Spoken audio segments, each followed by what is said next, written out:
All right, and we are reunited and live.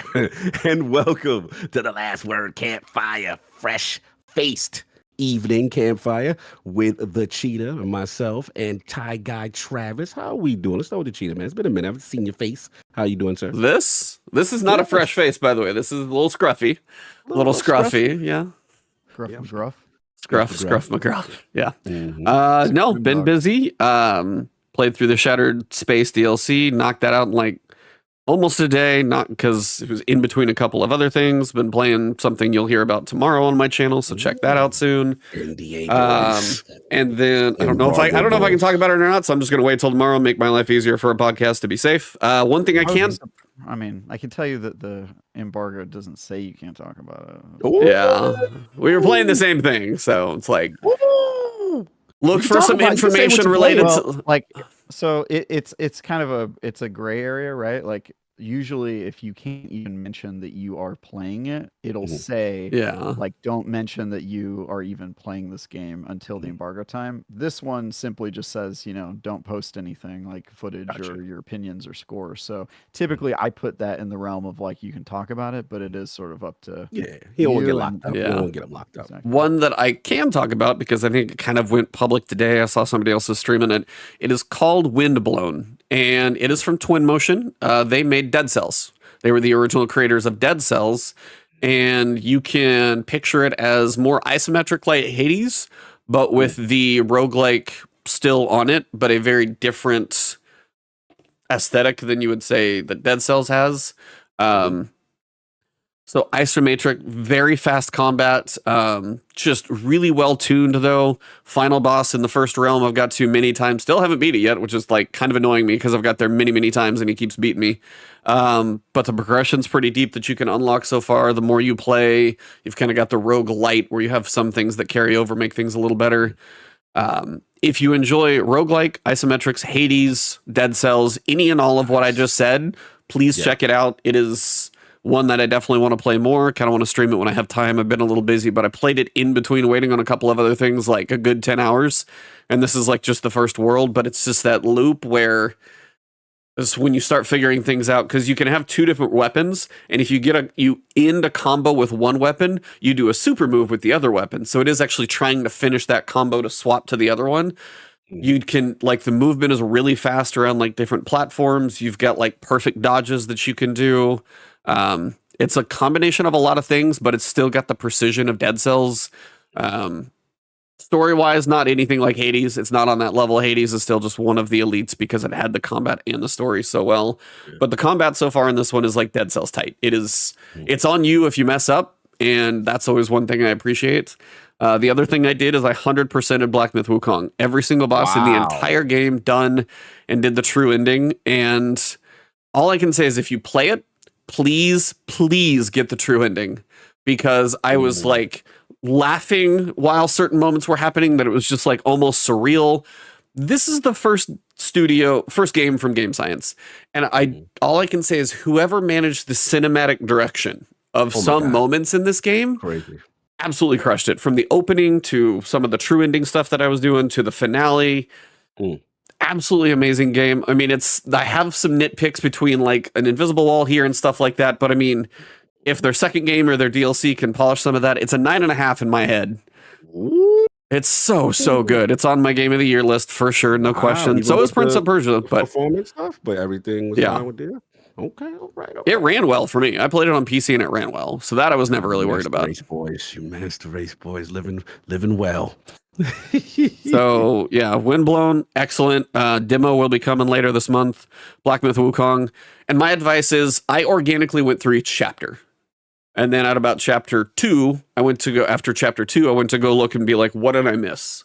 Because some of the way the secrets are, you need to revisit chapters after you do certain things. My advice is go look up a boss list, like play through organically a chapter, and then be like, okay, what did I miss? And then go look for it and make sure you check all the bosses so you can do the true ending. Please, if you do it, it's hard. Don't get me wrong. Boss fight was a bit of a, like, it was solid, but the events that happened when you do that sequence of events Yeah. So freaking cool. Amazing. Like, Wow. I cannot believe what they kind of pulled together and stuff. And then like the finale in the end, some of the stuff, there's moments where like, oh, you go to try and like drink your healing potion. The boss says, no, pause, comes and takes it out of your hand. Hey, yo, that's crazy. Wow. There are just moments like that. And then there's one of the elites that you fight. You're like, okay, there's a couple different stances with your staff, and you can do like a big thrust with like an extension of the staff. And the guy's just like, almost does like a flash, like looks as it goes by, kind of like, no. There's some smugness to some of the it's just first game from that studio. It blows me away that game made it to where it is now. It's like there are some imperfections and some nitpicks with like invisible walls. It is very linear, but I was like, I so enjoyed that game. So it's like, but the fact that I finished it and that true ending is all I can say is just do what you need to do to get everything. And that's all I'll say without saying too much. So that's what I've been doing. Nice. Cody talk. Travis, what have you been doing that you can talk about? What have I been doing that I can talk about? Reviewing games. Yep. What did I review before the current review I'm on? Can't even remember. I'm trying to remember what it was. Oh, Satisfactory. Oh. Right. How many hours did you end up putting into that? No, because my brother's put like 1,000 hours into that game. I was curious where you ended up landing. Yeah, I put 135 hours in it. Yeah, that sounds about right. 9 days, which apparently that makes me a casual. But yeah, that game was wild. It like absorbed my life for a little over a week, and got to the end on it, and that game's a trip, man. That's a game you could just play for 5 minutes and then wake up 2 days later and realize you've made a huge mistake. Yeah. Yeah. A lot of time in that one, yeah, I think. I could totally understand. Yeah, when you told me your brother had like you weren't the first person to tell me scary stuff like that, like, oh, my brother has 1,000 hours. Like, there was a guy in the comments on Bitcast who was like, oh, I've played that game for 2,000 hours. And yeah. And then when the game came out in like 2020 in early access, I took one look at it and I was like, dude, I cannot play that game because I know it's going to just devour me. So I was intentionally avoiding it. And when Tom hit me up and was like, hey, you wouldn't want to review Satisfactory, would you? I had to take I took a long look in the mirror. I looked at my wife. He's gonna reevaluate You're life. like, babe, do you have any big work projects coming up? Because I'm not going to see you for a little while. You need to be busy. Well, no, the funny thing was my brother, I think, heard the podcast before you started it. And he was like, oh, I've got like 1,000 hours. And sent me a link to like a calculator. And I'm like, any game like that where you're building and like conveyor belts and everything, and there's a calculator involved, I was like, oh crap. Well, here you go, Travis, have fun. So the calculators are for like people who are trying to play the game efficiently. Yeah. Because I needed to get through the game, I could not play efficiently. So I built the most insane factory ever. Like I didn't if you watch the YouTube video, all the comments on the YouTube video are just raising me because I didn't use like foundations. Like I didn't build any floors. I just put machines on the dirt and on the rocks and in the wild. And wherever you could get them. Yeah, I connected the conveyor belts in insane ways. They're like clipping through each other and doing things that like This is like a game made for people with OCD who are like 100% like, order, and they get satisfaction out of like making things as efficient as possible. And I definitely have that aspect to my personality, but usually that aspect of my personality applies to everything in life except for video games. And then I use video games as like an outlet for my chaos. And so when I saw this game that was designed for like a OCD person like myself, I was just like, I'm going to go as hard in the other direction as I can. And that ended up giving me so much joy because I got through the game faster, and I ended up not getting to the point where I just like was hating it, because I can't imagine playing that game for like 1,000 hours, at least at the pace I was playing it, and not just like wanting to off myself just because it's so much, man. Like, I mean, I feel like stuff from my brother would be like some of the things in Factorio, you can be like, hey, I need to work towards this thing, or you're like farming a resource or whatever, and he might just leave it on overnight. So I think that's what some people would do, and that's why you could rack up some hours but not be living in it like you did. Yeah, and I couldn't do that because I had to track my played hours correctly, right? I Ooh. couldn't just have the game on in the Yeah. background. And yeah, so I was trying to track my played hours correctly, and I didn't leave it on. But yeah, like the game just never ends. Like every time you accomplish something, you're like, all right, after I get done with this one thing, I'll turn it off, and then you accomplishing that one thing unlocks the ability to do one more thing, and it never ends, man. Like you just get so down the rabbit hole. So yeah, that game was super cool, and I got so much joy from the YouTube comments because I leaned so hard into the chaos. I knew it was going to piss people off. I played alongside the guy in the Bitcast comments who said he had played 2,000 hours. When he told me that, I like got him a code and I was like, we're going to play this together because like you'll be my guru and we'll get through it together. And so he was familiar with a lot of the game, but in the version I was playing, they added a bunch of stuff he was unfamiliar with and they changed stuff. So it was interesting seeing from a veteran's perspective how he was reacting to the 1.0 changes and all the stuff they added. And then from my perspective, just as somebody who had always admired the game from afar but not actually played it, and he had told me all of the things that was going to annoy the community, and I made sure to do all of them as much as possible. And there's this one clip that I'm so proud of. And I made sure I like told the video editor, I was like, you have to put this in here. And it's a clip of me connecting a conveyor belt, and there's 2 slots I could put the conveyor belt in. One is a perfectly open slot where the conveyor belt would just go straight in and it would like cleanly go in. And the other one, it would clip through a whole bunch of stuff and just be extremely sloppy. And you see me grab the conveyor belt, start to connect it. I go toward the chaotic one, and then I slide over to the one that looks better. And then at the last second, I just slide back over to the chaotic one and I confirm.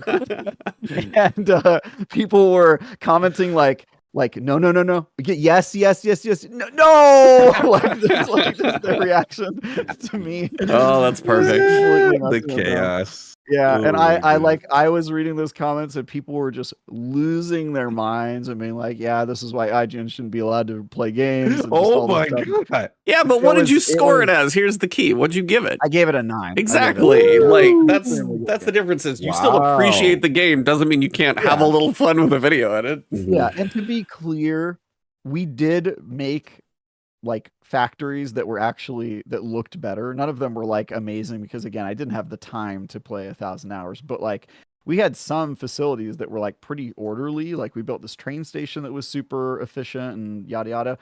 But the main town that I built, we named it Spaghettisburg because all the little conveyor belts going chaos. Noodles just going through each other. It looked like a bowl of cooked pasta. And when you were in Spaghettisburg, you just knew that it was going to be chaos. And when we beat the game right before, because when you beat the game, you're sending a rocket like into space. It's like a big triumphant moment. And so I gave my Spaghettisburg address in front of the other co-op players. And like I had prepared it. I like wrote it. I did a Lincoln voice. Oh, God, I did a whole thing for all my, it was so good. He's got like a PA like voice modifier just to sound like it.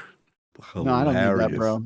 My Lincoln impressions, the key is the squeaky voice. He has a very high pitched voice. Anyway, yeah, it was really a trip. And then yeah, I had a little bit of a break, and then I've been working on a review that's also pretty beefy. That review's done. It's going live tomorrow morning. Reviews. We like that. And then I think the next game I'm reviewing is like that Unknown 9 game. Oh, I've got my eye on that. I'm kind of curious. Yeah. I don't know how it's going to turn out. My preview was. Is that? We'll see if we can pull it off. That's not the same people who did Banishers, right? That's somebody else. No, it's a new studio. This is their first game. Okay, it kind of had a little bit of that, like I don't know, it was like AA adventure kind of vibe to it. It was kind of how I read.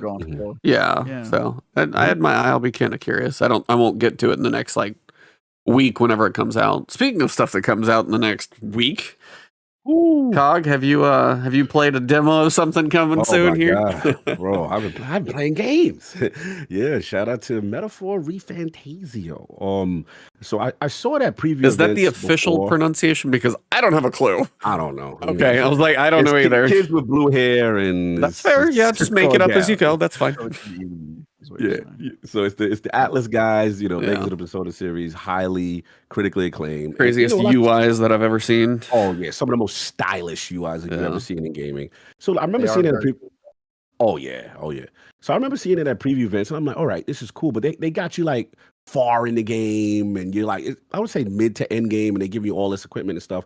But I didn't really have any context of what's going on. So now you got the prologue demo that's out now, and I didn't realize this thing is like 6 hours, and your data transfers over to the main game. So I started it. I will say, as a guy who respects Persona, and I really like the game.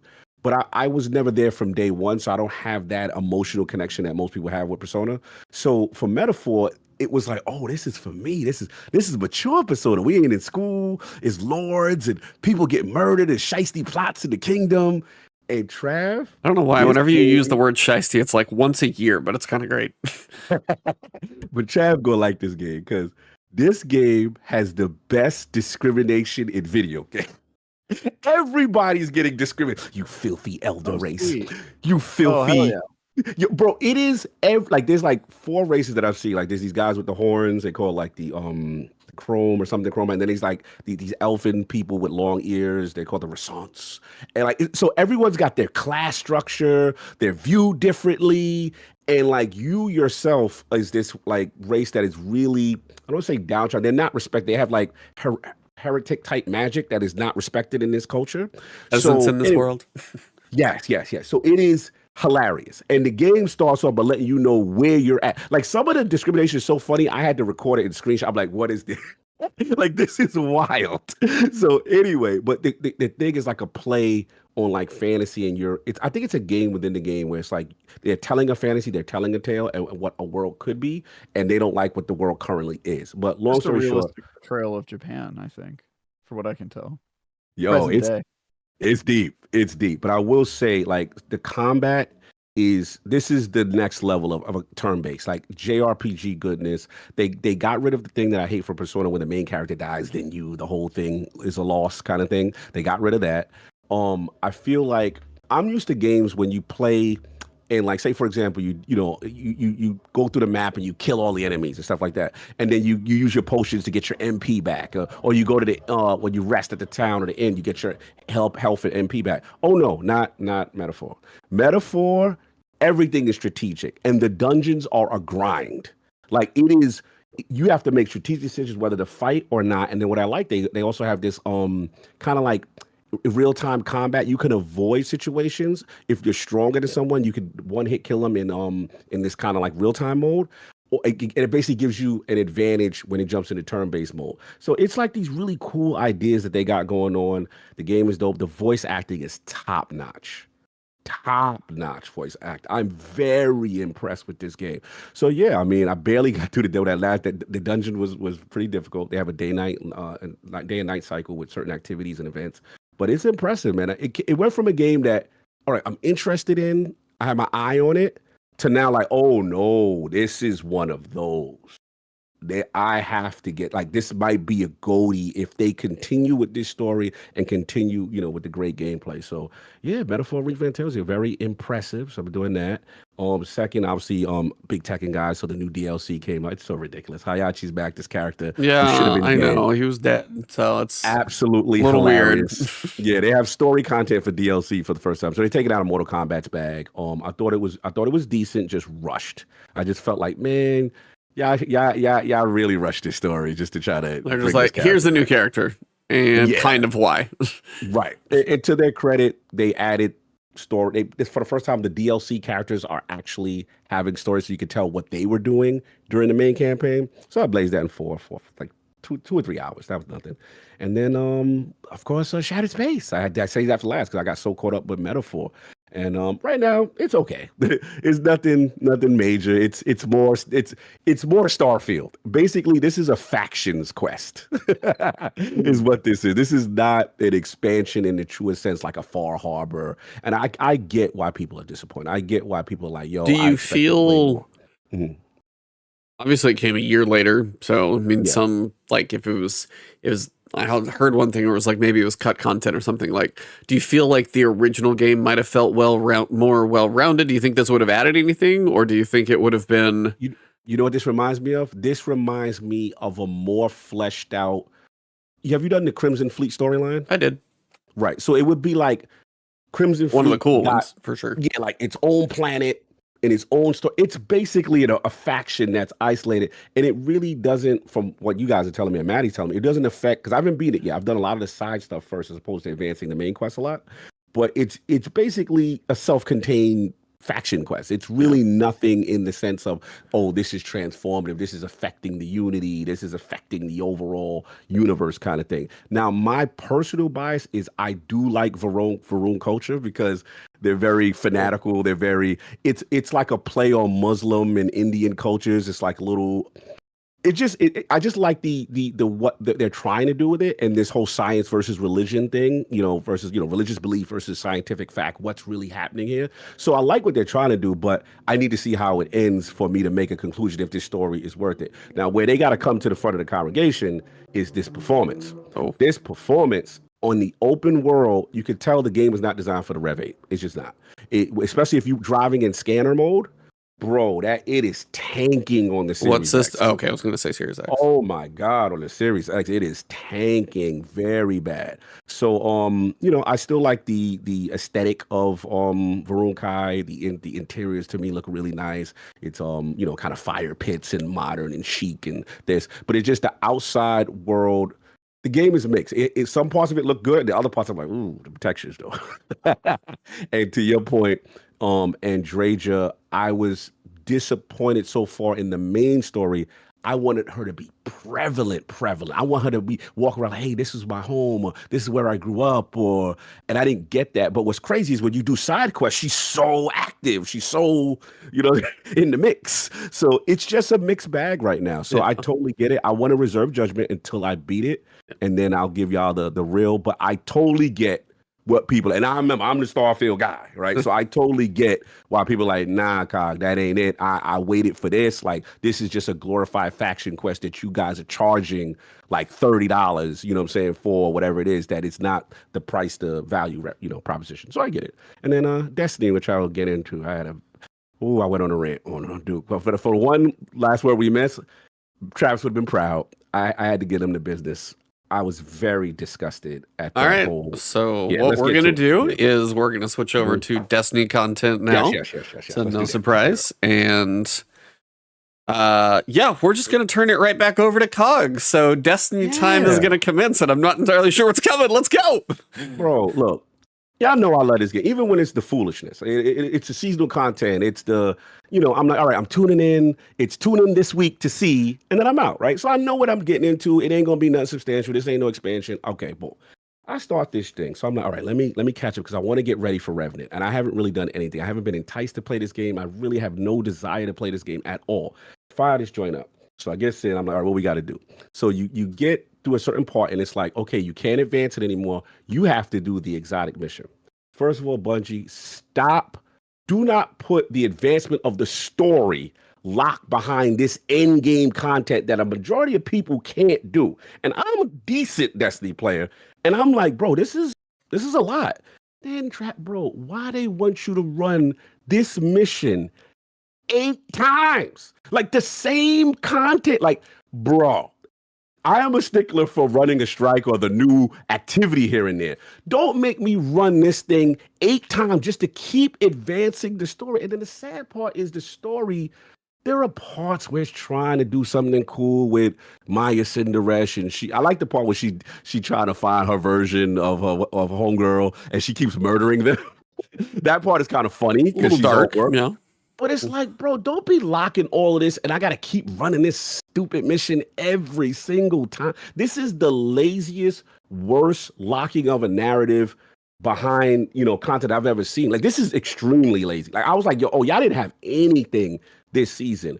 And I was disgusted. It was to the point, where I had to, you got the NES 004. I was lining them up because I missed all the weeks. So that I didn't have to run it 8 times. I just ran it like 3 times. And then I was able to get everything at once. But yeah, it was bad. Like, I can't defend this. Like, this was so bad. Like, Curse of Osiris was better. Like, that's how bad this was. Then we get to the end, and I'm like, I love Travis's face. If you're listening to this on audio, go look up Travis's face. Recording timestamp is probably in the realm of 28 minutes. This episode stuff was a glorified worst season. this. I don't know why they even call it episode. This was season light. Like this was bad, bro. And I got to the conclusion, and I'm like, that's it. That's what we did. And she slid down the river. Spoiler, sorry. And I'm like, we talked about that a couple weeks ago. Okay. I haven't. Sorry. No. Apologies. I don't know what that means. So yeah, okay, good. You don't have all the context. I talked about it apparently a couple weeks ago. I did somehow, but yeah. We basically got where we started again. No real resolution, no real conclusion. We know this person's coming back, right? You know what I'm saying, kind of thing, and it's just okay. Like this was a complete miss for me. So I was just like, man. I will say the best part of this whole thing was the gun. The gun is actually pretty decent. I do like the ammo's going to get nerfed on it, but yeah. Yeah, they're going to nerf that, of course, because we have too much fun. But yeah, no, this was not a go. I don't ever want to see this content from Bungie again. Don't ever do this. And hopefully they take the feedback based on what I saw on the screen. Shoving his nose in it, saying, "Look what you did." I didn't like it, man. I was Not anymore, bud. Don't do that. So that's it. So that's where I'm at. It's funny that you say Curse of Osiris is better than this. Yes. Because I think Curse of Osiris is pretty bad. But part of the reason Curse of Osiris was so bad is because back then they were calling these things expansions. And the expectation when you call something an expansion is much higher than if you call something a season. I think the best marketing move Bungie ever made was rebranding these crappy expansions as seasonal content, and then people were way more forgiving. And so I think it says a lot that now they've tried to rebrand them as something that's more than a season, and people are immediately like, no, this is just more seasonal content. And so it seems like Bungie's in between a rock and a hard place of like actually making good content, calling it an expansion and being celebrated for it, or trying to pass off crappy seasonal content as something that is an approximation of a season and calling it an expansion. And that people are immediately like not happy with that. Because I honestly think if they would have just called this another season, nobody would be upset. I really don't. Possibly. Because we've had crappy seasons before. True. But the expectations were, it's a season. Who cares? Right. Like, we're not expecting much. We didn't really pay for it. It's honestly the fact that they called this a whole separate thing, and they pumped up and hyped up how much it was going to be different than seasonal content. Right. And I truly cannot find anything different from what this season is, aside from the fact that it happened over 3 acts instead of right. I guess my main frustration is when in the past when they've introduced these cool exotic missions, right? It's always been okay. This opens up. You have the option to do that, but I've never seen like you literally cannot advance it if you don't do it at all. And I just thought that was a big miss. And I'm like, man, you can't do that, especially to a casual. Like, what are they gonna do? Kind of thing. So yeah, I haven't done Act 3. I think was Act 2 the one where you finally meet Lakshmi? End of Act 2, I think, is where she's teased. Yes. Yeah. So I met her. I saw her and then ran away for some reason. Even though I can kill gods, I ran away from Lakshmi, obviously. Yeah, that part. And I have not logged back on to Destiny since that happened. So I have not played this game. So you haven't done what Cog just went through, bro. No. And so you would be disgusted, Trav. I mean, I'm probably gonna have to do it because I mean, it's either that or I'm off the show. I mean, am I just gonna? Really, if I don't play this, if I don't play this, what is the point of me being on this show? Like, actually, so I'm probably gonna have to play it this weekend. Travis is on the hot seat over here.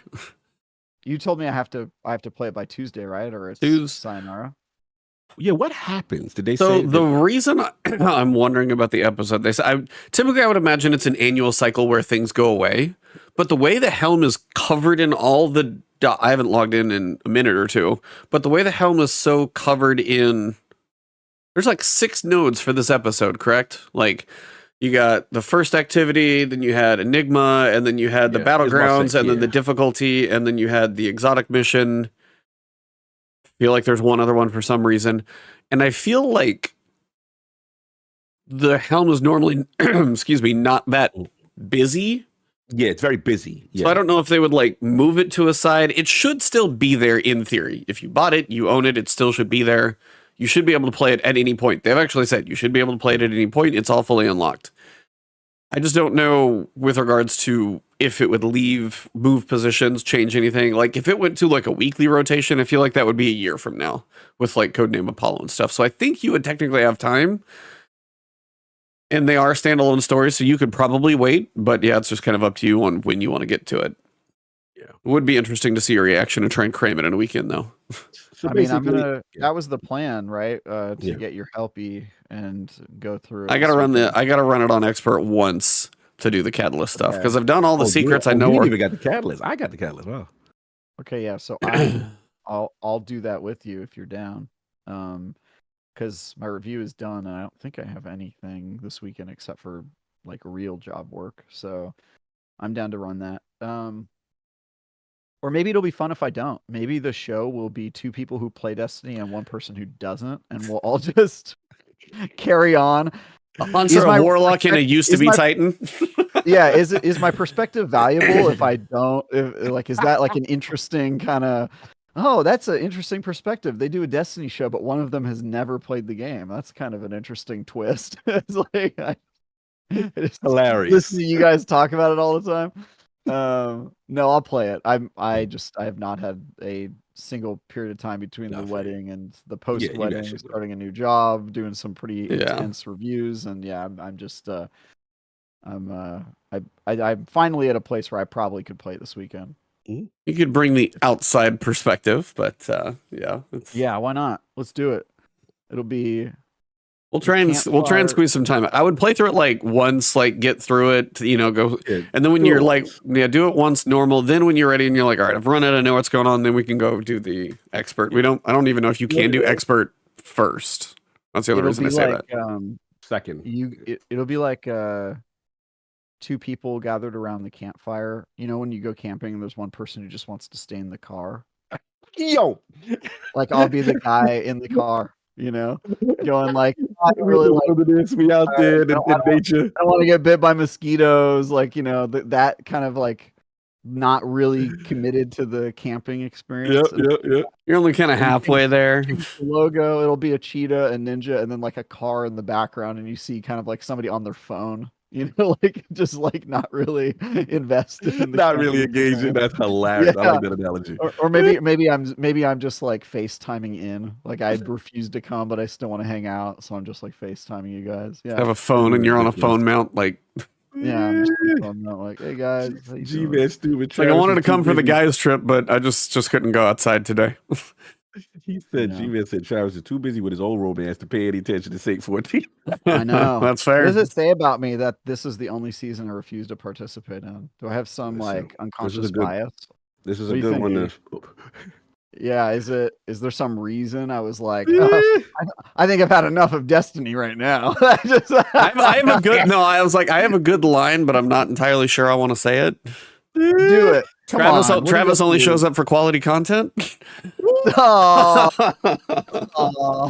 Shots. No, I mean I expressed it before. When I finished the story, I'm going.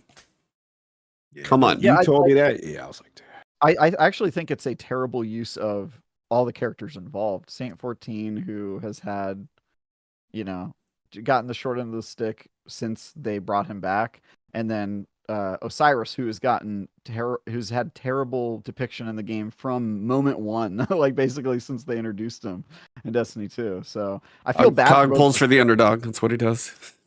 I love this. He's a cool character if you read the lore. He just sucks in game. Anytime he shows up in the game, he's terrible. And the game is he had a cool cutscene where he fought in like the Vex thing, and that was about it. So. And then he's been training us Rocky style to use Strand ever since. That's Osiris we know. Yeah. I still think of that moment, by the way, and I have like an out of body experience that was in a Destiny expansion. Like it's like so bizarre to me. Come on, Guardian.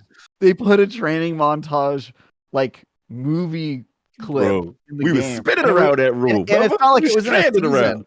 It was in like a mainline expansion. Like they made all of the casuals play that. That's like insane to me. He was inspired. No, Fred. That was his most. Yeah. That was the thing. I honestly think that's the most embarrassing. I think thing these words right here are why we were not invited to preview Revenant. Right here. What was embarrassing on Saturday said that with Brother Vince. Remember Brother Vince? That was when he had a fanatic. He had his own fanatic that Osiris didn't even talk to and respect. He was right over there too. He was on the same tiny planet surface, and he couldn't walk like around the block to go say hey to his biggest fan in the universe, and he just leaves him stranded over there.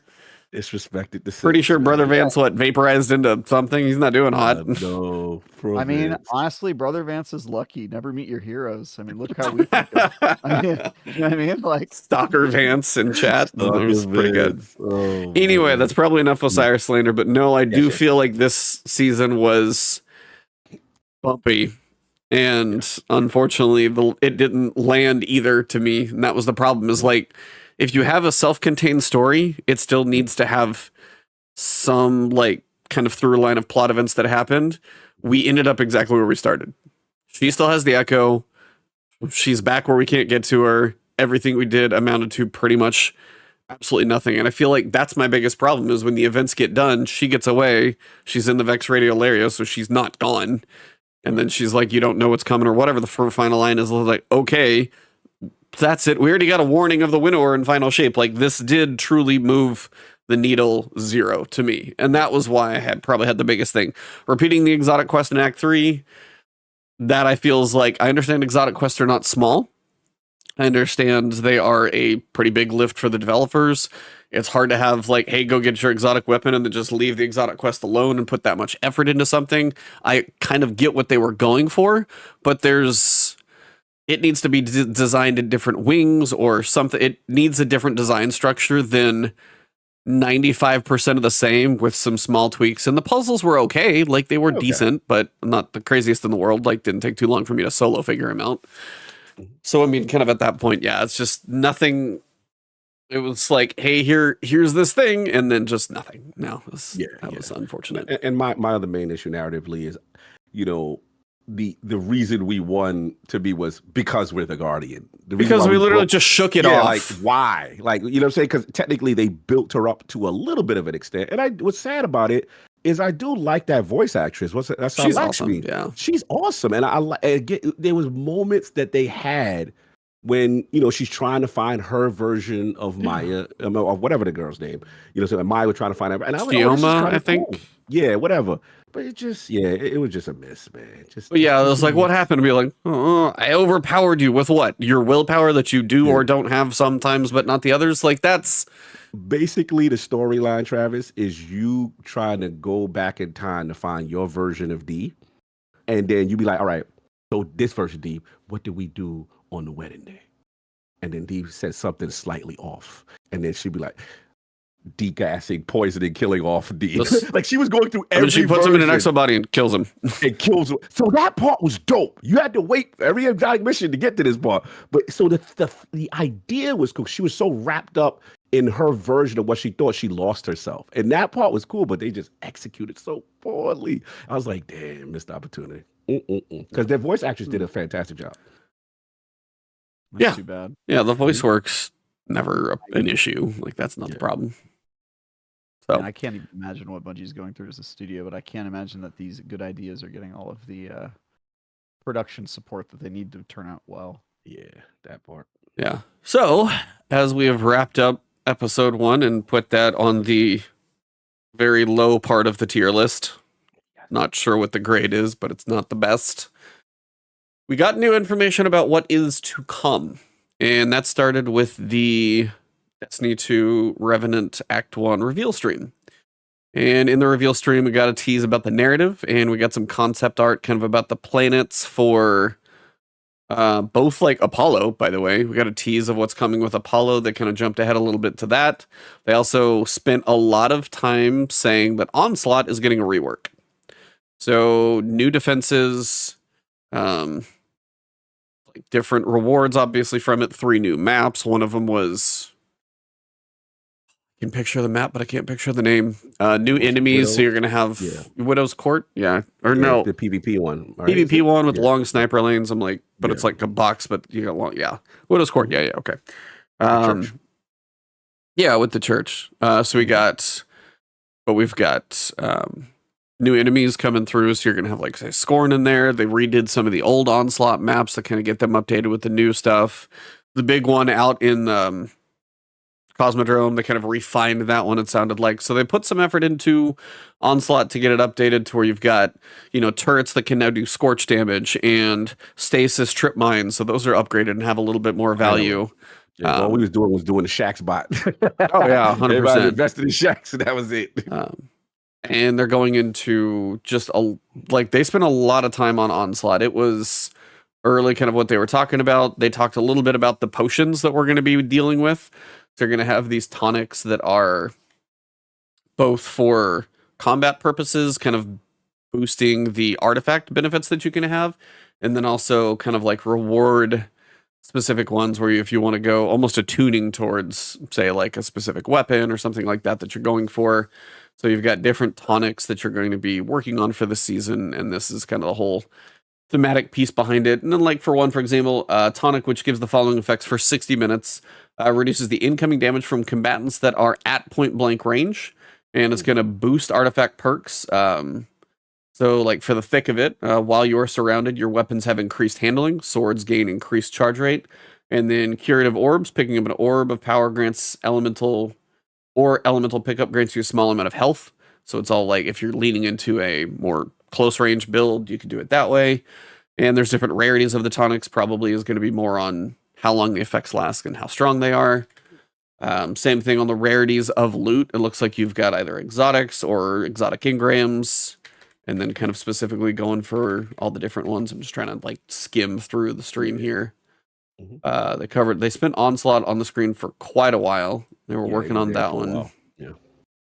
They did go over some of the artifacts, a lot of grenades, a lot of stasis. I feel like coming with the artifact this time. That's the big thematic thing for the Slayer Baron Apothecary Satchel. That is the mouthful that is the artifact. Very vampire-y, fallen. Vampire Hunter. The new exotic, by the way. Like Diablo, kind of Diablo energy. Yeah, it's got the kind of a little bit of the gothic nature from what we're seeing. They kind of covered the season pass exotic, so it is a primary ammo stasis grenade launcher. So it's going to be kind of the other slot 2 fighting line, it sounds like, if you want to go in that direction. Cool. So grenades are going to be a thing we're going to be dealing with a lot. Fighting line was a vibe, dude. Yeah. Oh, yeah. Very skilled weapon. That was a whole period. What was it? It was sidearm and fighting line, I think. Everybody was rocking. Oh, hell yeah. Ping one around a corner and come trials or whatever, and then just flap them. Yeah. I wouldn't even get mad. I got killed. I was like, yeah, all right. That guy's nice. Being as it's Scorn and Fallen-ish, we'll be working with Mithrax on this episode as kind of our main NPC amongst, I'm sure. Oh, also Crow's in there as well. Crow and Mithrax. One where they're bringing back Icebreaker? Icebreaker is guaranteed dungeon exotic reward for contest clear, I think. Somebody tied to the dungeon. Guaranteed Icebreaker. If you clear it on contest, you're guaranteed to get it. So is the contest the first 2 days, or can you do? So contest is the first 2 days. The way contest, I actually was talking about this with chat when first it came up because I didn't know. Contest will be active for everyone until the first 3 teams beat it. So they're doing first 3 teams to clear are going to work as winners, which will be well, and then it will be there for the weekend, so you still have the option, but the normal will turn on. So you'll have the option to, which is what I was hoping for. I was like, I don't want to wait 2 days just to go play, work on my solo normal guide, because I'm not going to go do a contest guide that's gone. So after the first 3 teams beat it, which is probably going to be a few hours with teams like Saltagreppo and the other crazy people out there. So when they're done, give it a few hours, check out the mechanics if they stream, and then after that, you'll be able to go through in a few hours. Contests before? First time they're doing it. Yeah. So this is the big piece of content. Destiny. Describe it to me in Fortnite terms. I like this. You funny with this angle. So this is one of those start of season events, definitely not a season ender. Got it. So that is the new dungeon. It looks to have obviously some Vexness to it. I will say the artwork. Not even the artwork for it. Yeah, the artwork's a big Vex portal. Not entirely sure what's going on. They're not going to tell us much, but the hoodie for it, actually. Kind of clean, bro. I kind of like it. Normally, it's got a zipper, so it's even on the table. It has a zipper, so it's on the. I don't do pullovers, so yeah, it's got a zipper. I'm with you. The reason I don't do a pullover, and Travis is giving me a look, I want to be able to unzip it so I can get like air. I get hot easily, so I don't want to have to like take the pullover off. I want to be able to like get some air or take it off. Yes, thank you. My two co-hosts are looking at me like I'm crazy. I'm not going to judge your body temperature or fashion choices, either one. Day, all right. Yeah, you wore a suit in Florida. I have no room to talk at all. Yeah, true indeed. So. Too buff for a pullover. That's really not the issue. They make large size pullovers. Yeah. That's why I was giving you a look, because I think you're like, oh, I just can't really deal with pullovers. My arms don't have that degree of movement. They're just no, it's literally not that. It's never that. My it is biceps truly just hit my head. It's the same reason. It's the same reason I don't wear sweaters. Is like I don't want something that's like I will wear the thinnest thing in a jacket. So as soon as I get indoors where it's a reasonable temperature, I will take the jacket off. Because I get warm very quickly. In the wrong state for some. That's what it is. Yeah. I live in an air conditioned house and I pay for it, and that's my choice. I live in a city where you're not even allowed to have an air conditioner. Well, would be nice, but it also costs 5 times in your city what it takes to live in my city. But I don't have to pay for air conditioner. I just open up a window, baby. My electric bill is much smaller than your rent or mortgage, so I think I'm okay. You don't know that for a fact, bro. I have a big hunch. Big hunch, okay? Anyway, hoodie looks pretty good. Festival of the Lost is coming back for those of you who are excited. More power to you. You have the Witch armor, Witch and Wizard. So you've got the Warlock and Hunter Witch. The Warlock, I think, looks pretty good in these pictures. And then the Titan got the Wizard. So you got the two kind of brown and pink, like little darker witches. And then you've got the good side Titan kind of wizard look to it. Yeah, I'll be curious how they actually, because these are still concepts. I'm always curious what it looks like in game, because sometimes the concepts don't quite transfer over as well. Yeah. I'll be very curious to see. But yeah, then they got into more of Codename Frontiers, talking about Apollo and Behemoth. One thing to clarify for everybody, just in case you're wondering, Codename Apollo, Expansion 1, Codename Behemoth, Expansion 2, and then they have the seasons that follow along. Codename Frontiers is kind of what they have made an umbrella for like future features that they're working on, whether it's like the armor that we're talking about or other things. So Codename Frontiers is just like future development umbrella, not really so much like when Codename Frontiers comes out, that's not going to be a thing. Just to be clear, I've seen that kind of mentioned and said. But they showed some concept art for Codename Apollo. And then Allison Lurs was on there talking about a bit about the story and some of those things. Bubbly. She was, man, she had her coffee that morning. I even she had her coffee. I sent a message to Andy actually on Twitter. I was like, man, did she have coffee? He's like, no, that's normal. Like if she had coffee, none of us could handle that. And I was like, she is so bubbly. As somebody who doesn't play Destiny. Wait, what? You are not allowed to be the guy that doesn't play Destiny. Why not? It's my new gimmick. Look, I used to be a comp guy. I was here to talk about comp. Then I retired from comp and I was a PvE guy. Now I don't play PvE. It's a natural progression. No, but can you explain to me what the expansions are? So Frontiers is just a bullshit name for like, hey, we're going to keep working on Destiny. It doesn't actually mean anything. Codename Frontiers is kind of like their umbrella for paving the way forward, or the next generation armor, which we'll talk about, or whatever. So Codename Frontiers underneath that umbrella has like Codename Apollo is expansion summer 2025. Codename Behemoth is expansion winter 2025. And then there's seasonal updates and things like that and reward passes. Codename Frontiers is just like what they're naming the future stuff. Future. So basically, they could have just called it as Codename More Destiny 2. Yes, currently More Destiny 2. And basically now they're saying once a year we're going to get 2 major beats, right? So like before with the expansion, it was like, hey, you did the Witch Queen. That was the big narrative beat. And now they're saying 2 per year, obviously smaller in size than that. And then, dungeon and raid with each. And they want to have these 2 narrative beats, and then they're exploring with the way they deliver the narrative. One of, what was it, Behemoth or whatever what it was, is that's the one they said is gonna do the Metrovania one, the Heresy one? In between the expansions, or are they getting rid of seasons finally? Doesn't think so. The seasons are still going to be there. Yeah. Those are going to be okay. So they have it covered to where expansions are going to be new stories and new locations. And they mentioned this as kind of like a scale. They said, think of these expansions as Rise of Iron sized. Yeah. So that is your kind of mental picture for you get 2 Rise of Irons per year. Yeah. Ballpark. So new stories, locations, missions, weapons, gear. They're going to do. I don't know how they're going to deliver that with no support studios and half their team gone. What opposite? It sounds awesome. Not to cut you, E. That I was like, wait a minute, Rise of Iron. We all liked if in content size, we thought that was cool. But they're going to give 2 of these a year, even though they're smaller than an expansion. That's still a lot of content. I want to know how they're going to deliver this. They had support studios back then too.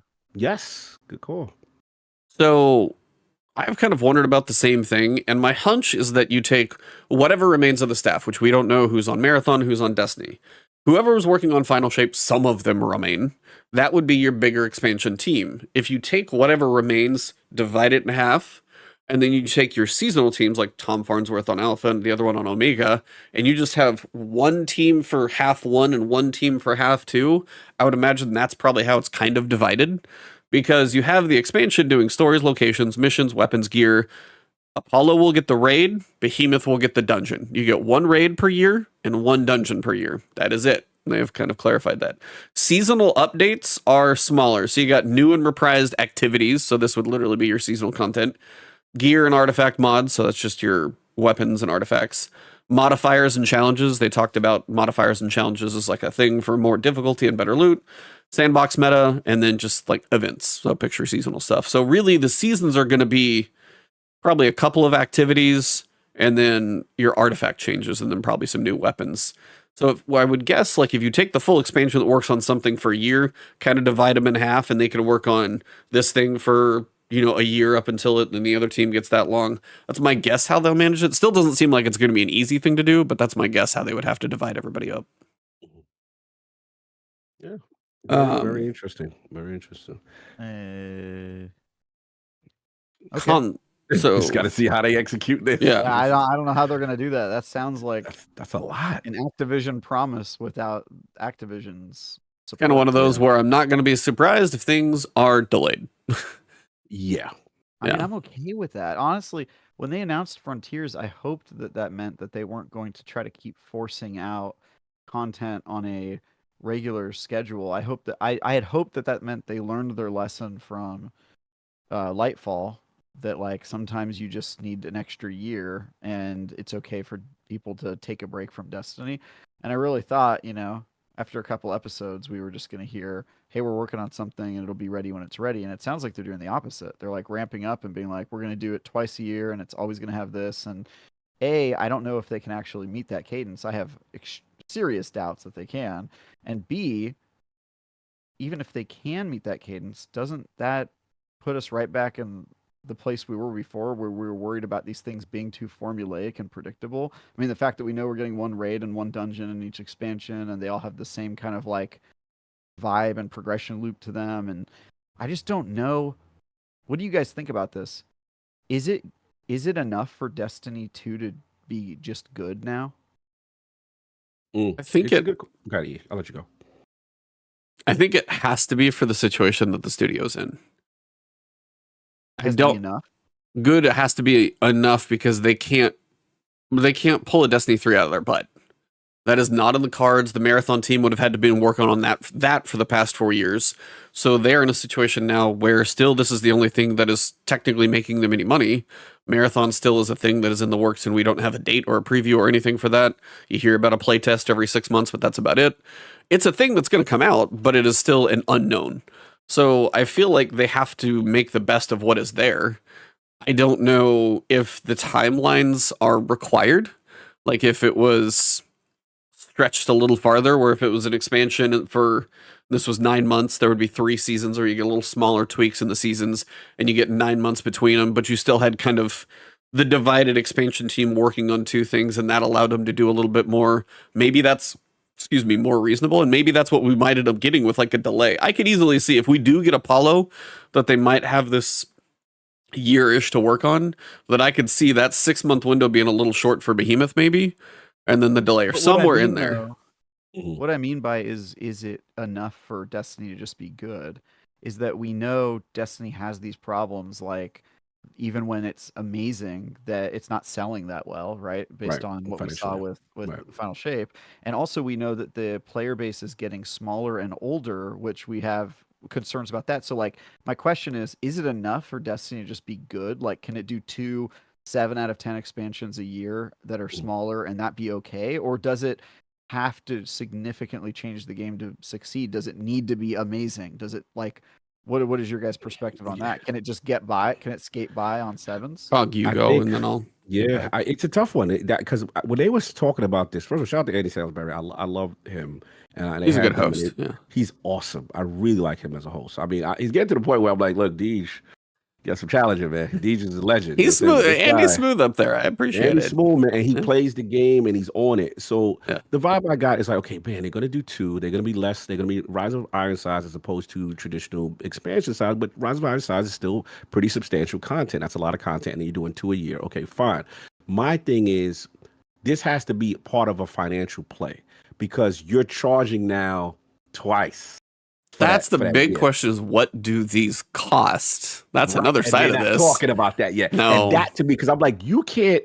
There's a part of me that's like, I don't know if you can consistently hit that target of content, but the fact that you're making this a mandate to me, this seems like a financial mandate for you to be sustainable. Because we did find out that the expansions, right, are not sustainable for. Yeah, no, they've said that. I feel, but it's knowledge at this point that seems pretty common.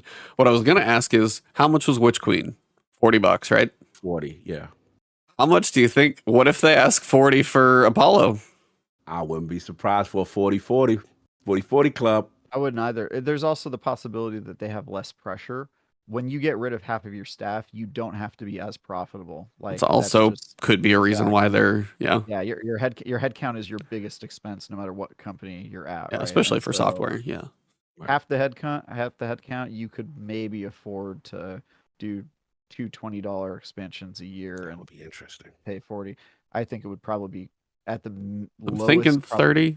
30, yeah, probably 30. Right? Then you get $60 a year, which is the same as if you got a full game every year, which is more than most companies are doing. And it's not their only source of revenue. They have microtransactions. They have piecemeal content that they sell.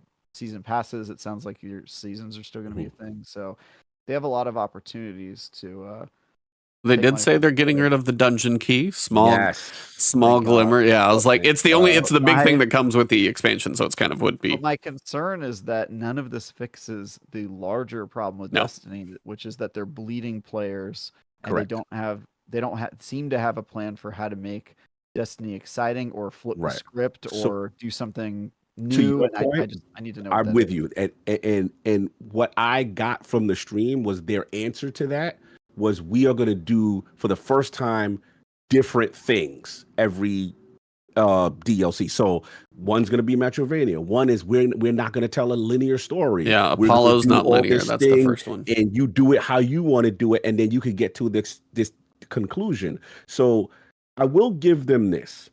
I did for the first time see risk taking in terms of, hey, we're going to give you different styles. The best thing they said on that stream was no more of point A, point B, do this, speak to vendor B, come back. We recognize this is garbage. You don't like it.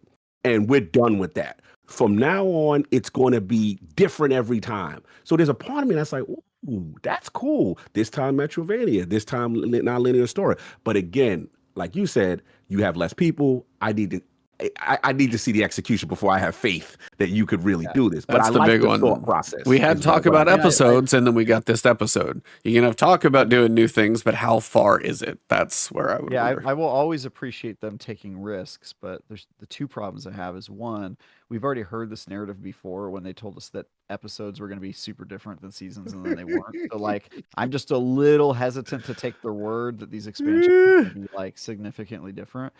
And two, I don't think the biggest risk they are taking right now is continuing to bet on Destiny 2, in my opinion. I honestly think like that's the risk, right? Like if they were, I mean, we were talking last time I was on the show, which was like 6 weeks ago at this point or whatever, but last time I was on the show, I was saying like they should just stop supporting Destiny, focus on Marathon, and then if that's successful, then they can use that money to build Destiny 3. And I'm still kind of on that team of like, you need to start a whole new game, and if that's going to take you 5 or 6 years, then you need to focus on another game to fund the possibility of Destiny.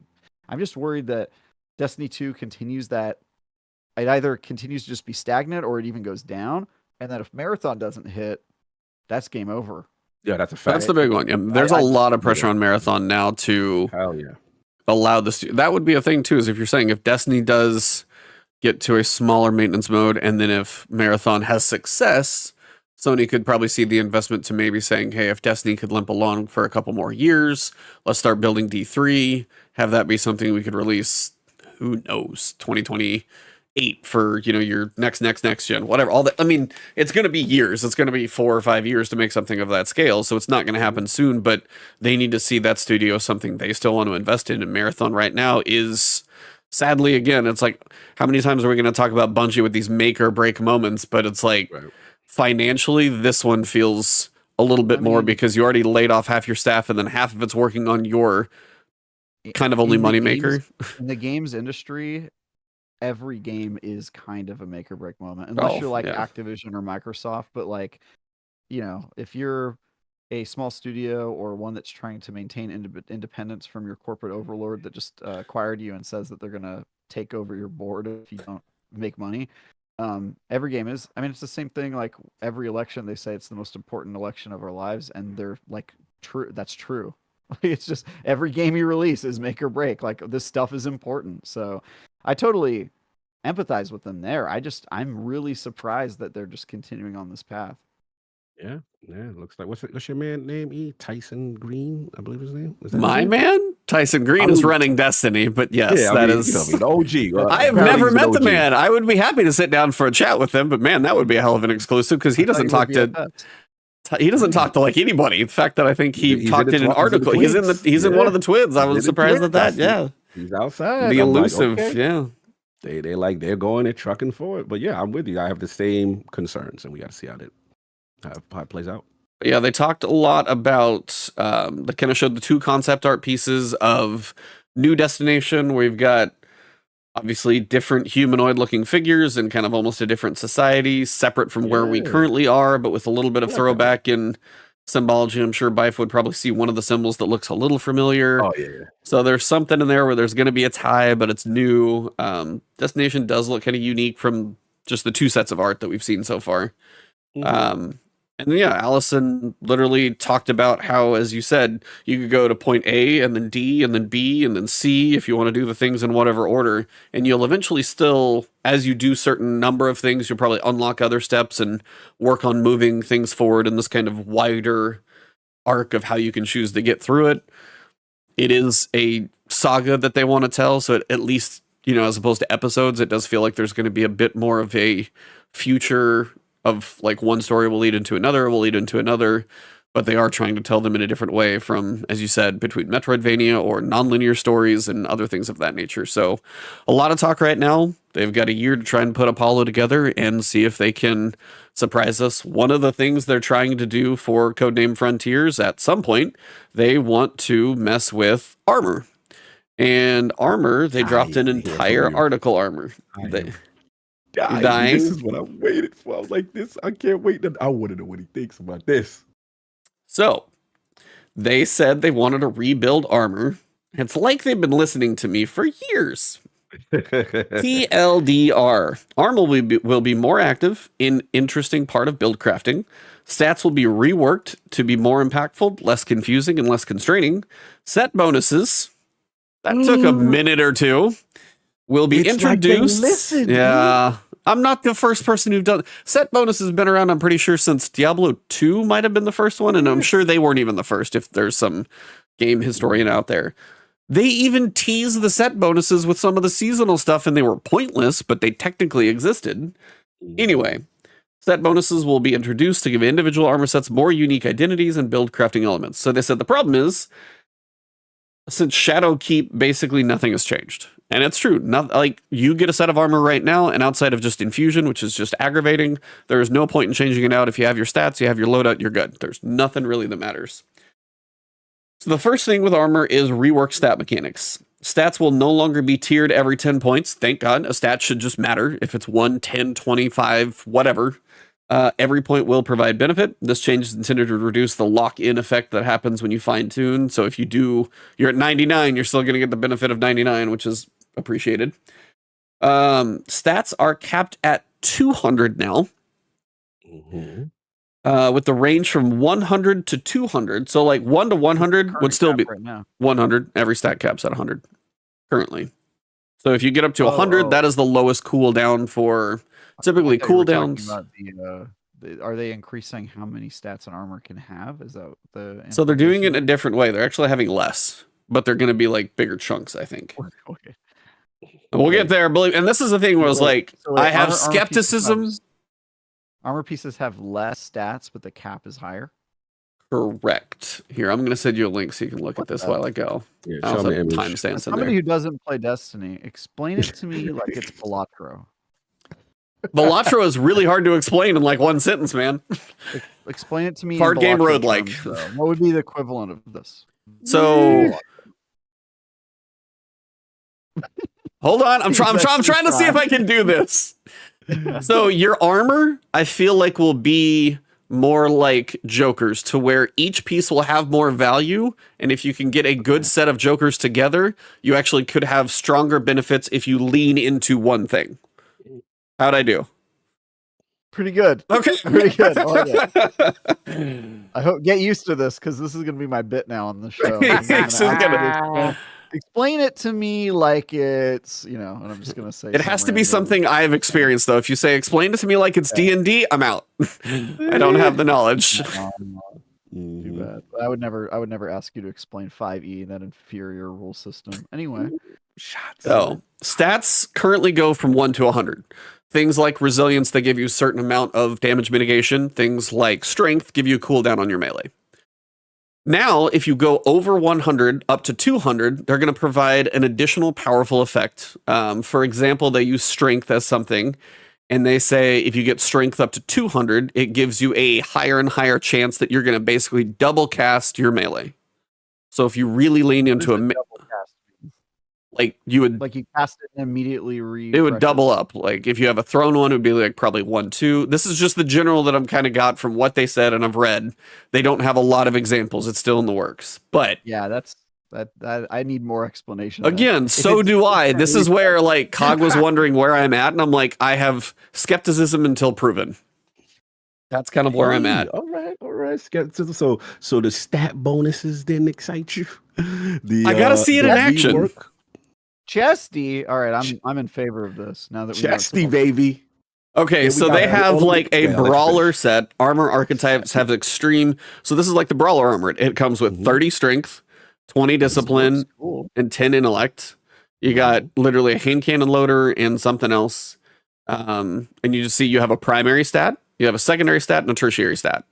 Again, I don't know, and this is rough. These are all round numbers. We'll see how it goes. But you can see like the stat setup they have right now. They've got 150 discipline, and then they've got 200 strength. All of their armor. This is like their totals. It looks like it, because this piece has 30 strength, but they have 200 total strength.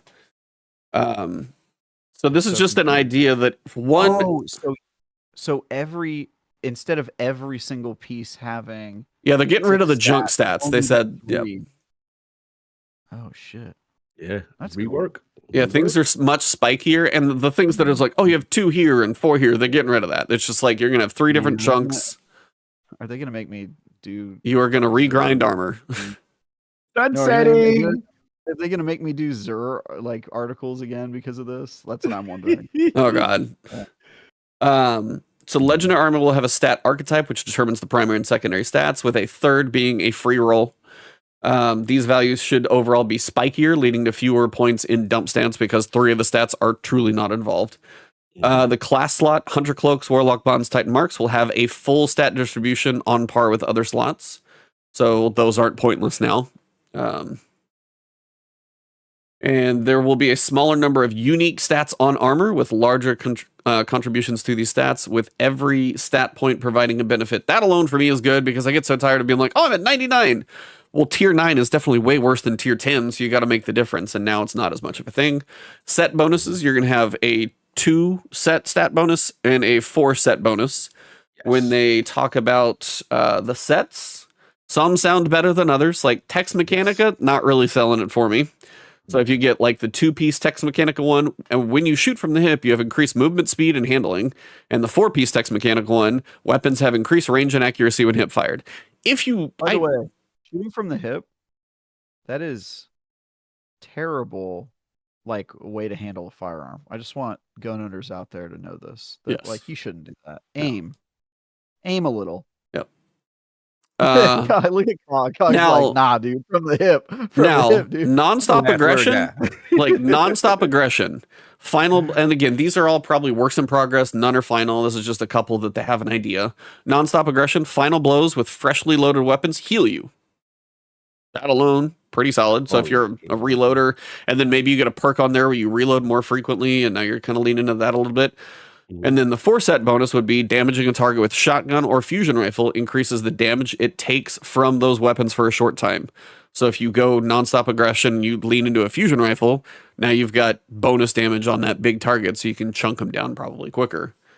Demolitions expert, direct hits with explosive weapons temporarily increase their reload speed. So if you just dump a clip of ammo, they're faster. Singles are going to be quicker. Repeated direct hits with explosive weapons temporarily increase grenade ability damage. Vanguard operative, activating your grenade gives you and nearby allies damage resistance against combatants. So if you just activate a grenade, you're helping everybody. So I mean, you could do a 2-piece. These perks? What are these? Mods? These are set bonuses. These are set bonuses, 2 and 4-piece. Sorry, I completely zoned out. No, you good. Place. Defeating. When starts reading. Sorry. The list, I just very monotonous and very ASMR. I appreciate that. Yeah. Yeah. Can you whisper into it? Can you whisper the stat bonuses?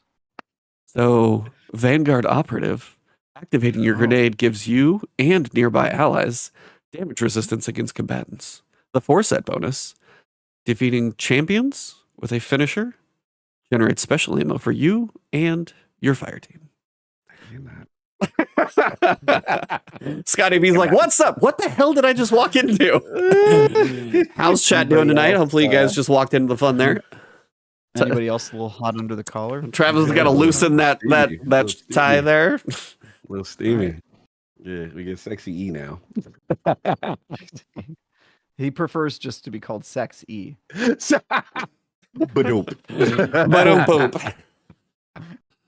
Yo. Well, so listen, for me, I was gonna ask you one quick question. Yep. And now, how are you feeling about the extra spike distribution where they say, hey, if you like double into go past the 100 with grenade, you could potentially get a second grenade or things of that nature when you really overinvest past the 100. So the couple that they mentioned, like providing an increased chance to gain a bonus grenade charge whenever your grenade becomes available. So that's the grenade one. So if you have higher stats, you might just recharge it and then all of a sudden you've got 2. So there's a chance for that. If 200 is like a guarantee, that's an interesting way to build into like almost having an exotic benefit out of your stats. Melee, increased chance to gain a bonus melee charge. So basically it sounds like you would get an extra charge. It's not like it would throw it twice, because I was wondering about the animation and everything a little bit too. Now they also mentioned for like special ammo. I don't know why this would be a stat that they're working on. This is weird. From 1 to 100, increase the rate at which special ammo bricks drop from final blows. Now here's one thing that already bugs me. That makes sense to me. Yeah, no, that's because totally fine. You take it off of the mod slot, right? Yeah, they're freeing up mod slots. That's how free up mod slots, but still, some of your build crafting is based around ammo. That's a frustration I have. Like, I know it's okay, but it's passive. You know what I mean? It is a little bit to a point, and then from 100 to 200 provides an increased chance at a double-sized brick. So I mean, it's one of those things. Double-sized bricks. Of course you do. On the double-sized bricks. You like it double-sized. Huge, dude. It's like that's just me. That's just how you do. That's just how I roll, dude. Look, as somebody who doesn't play Destiny, explain to me a double-sized brick in Doom Eternal terms. Oh, done. Yeah, it's just kind of one of those things. It's like, when it comes to build crafting, we've had games, you have games like Diablo with set bonuses that do kind of lots of things. You have armor in. Sorry, I love the sentence. When it comes to build crafting, we've had games. This is very good. No, I was trying to think of one, and the one that was coming to my head was not Outriders. Is that the? That had some really awesome build crafting. Really good. And it was all around lightning and chains and crazy things that you could have your armor do. When you come back and have one of your armor things be about special ammo bricks, that doesn't excite me the way other things that they list below can. Stats having chance for a double charge, that's a little more exciting than just having ammo bricks drop. So it's like, do you want the ground covered? If you lean into it too far, then the ground's covered in green ammo and you probably can't pick up too much. It's a weird one that they still always have so much of a focus around ammo being this crucial thing. And I'm like, I'm just trying to not die and shoot the things. Why ammo is the scarcity based off of like mods or now stats is still one of those odd ones to me. I guess I'm more okay with it because they switched to infinite primary ammo. I mean, that's true. It's not like in Destiny of years past where like literally the game was I can't use any of my weapons and I have to wait for my ammo to come back. Remember that? Yeah, that was ripped. Yeah. And so it's like because you have infinite primary, people care about special ammo. It's part of the economy and some people rely on it a lot more than others. I kind of see their logic here. It's really just a matter of like, does it dominate all your build crafting? Do you have to give up on like every other possible perk and thing to make like special feel good? I'm willing to give him a pass on this one and see how it shakes out because I like this better than what we're doing today, which is like dedicating a significant portion of your mod three slots. slot. Yeah. I'm okay with it. Yeah, it's interesting. I was surprised because what it basically showed me is that special ammo is coded into as far as the game, as far as the drop rates and all of that stuff. So I thought that was interesting. Heavy must be too, right? Or yeah, it's got to be probably in there somewhere. This is all still up in the air. And when they talk about like armor, they mention weapon tiers and stuff like that. You're telling me this isn't final? This armor piece called Chesty, that shiny purple. No, I mean that's working for it. That's crazy, dude. Yeah. No, the thing is like this is like in the works, but they have some like ideas. That's why they posted the article. They said the weapon stuff is way more in like planning stage. They haven't narrowed down anything to talk about there yet. So making weapons more than just like stat bumps and stuff, I think is still a work in progress. The one thing at the bottom, vault space. Now you're going to have 2-piece and 4-piece set bonuses for a certain set. Then you're going to have different stat rolls on those sets to potentially. So it's like right now, a lot of the vault's weapons because your armor's kind of good plus exotics. You get to the point where now I got to try and find space for multiple set bonuses and different stat rolls for different builds for all this. It does become a problem. So do not increase vault space. Make these people learn. Make them learn to let go. That's what I say. I think that's what they're doing. I think that's what they're doing. Yeah, because people in the FAQ, they're like, well, what happens to my old armor? We won't take that ability for you to not use it. We know damn well you want the new hotness. Yeah, that's soft sunset. That's soft sunsetting. That's the easy part. Sunsetting. Yeah, that's fine. But I was like, I don't have any base armor. I might have a random piece or two that I haven't deleted. I don't have base armor sitting in my vault. That's not my worry. I have exotics. Yeah. Which, by the way, do you want to go grind out all the exotic rolls now? They said they're gonna do something. They said they're gonna do a solution for it. I have like 400 free slots in my vault, so I'm gonna be. You're a rare one. You're a rare guy. Yeah, it's because I don't have attachment issues. I'm not a freaking hoarder, you weirdos. Just delete them. Delete. So that then they can say, hey, you know what? We're bringing it back again. So even though we told you delete, we let you do whatever. You're playing a game that has you on a hamster wheel for 10 years and you're upset that you're on the hamster wheel? Come on, just let go. I'm not. I'm used to it. I'm used to the foolishness at this point. Guys, we're getting Icebreaker back. Nothing matters. We're just Icebreaker. Do you think that was under an emergency glass somewhere in case? Oh, for sure. When I saw Xur with Galahorn, I was like, oh, it is dire. I was like, oh man, woo! They signaled that alarm bell. It is on. Xur, we got Galahorn and Icebreaker in 2 weeks. Yep. So yeah, I am excited. Armor is not going to be pointless. I'm excited to see set bonuses a thing. Some of the set bonuses look interesting. Some of them look very much not in the realm for me. Seeing the stats have a bigger range, having every stat point matter. A lot of good ideas. Yes. I just want to see how it's executed when I get there. But I was like, there's at least a lot of potential in this because if they weren't doing anything with armor, again, we were talking about 5/8 of my character doesn't matter. So this is. Can I make a prediction? Yes. Go nuts. I predict players will get more vault space in, let's say, the next 18 months, 2 years. Ooh. Okay. I also predict that they will follow a recent trend in games where you will be charged for the vault space in real money. Ooh. Yeah, you might be able to buy it with silver or bright dust, depending on what you want to throw that chunk change down on. Interesting. I'm willing to bet they're going to go first descendant. You know. Some games do that, right? First descendant, you can only have 10 descendants, and there's like 14. Then you have to buy slots. You can't even make all of the descendants until you buy slots. I think when you start the game, you can only have 50 items, period, like on your character in your vault, period. And then you can buy up to like a couple thousand. You can buy like you can expand a lot.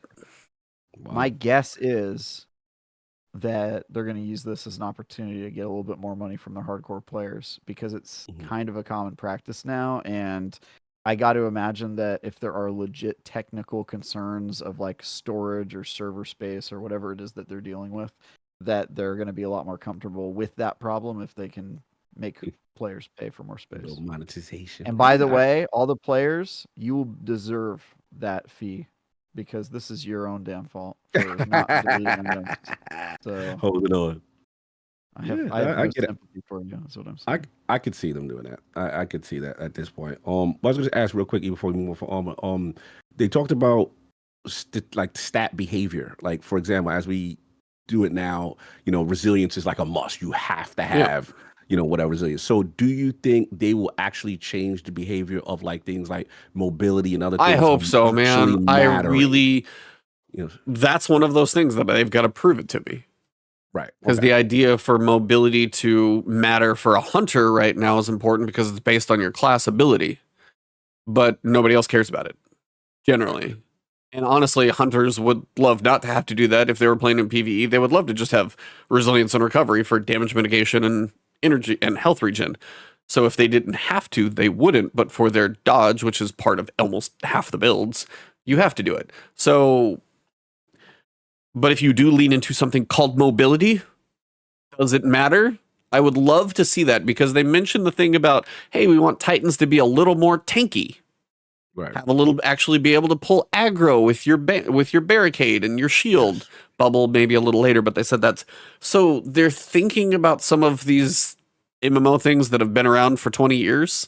Mm-hmm. And if they can lean into it a little bit more, we've always asked for that. Will it get there with Apollo? I don't know if it's that fast, but maybe it's a big shift. I think that base stats should vary based on your character class. Oh, yeah. Maybe even your subclass. Like, I think if you're a Titan, your strength by default should be higher, and your resilience by default should be higher. And if you're a hunter, your mobility by default should be higher. And then I think on top of that, whichever subclass you currently have equipped should also impact like your base. That'd be awesome. Starting stats.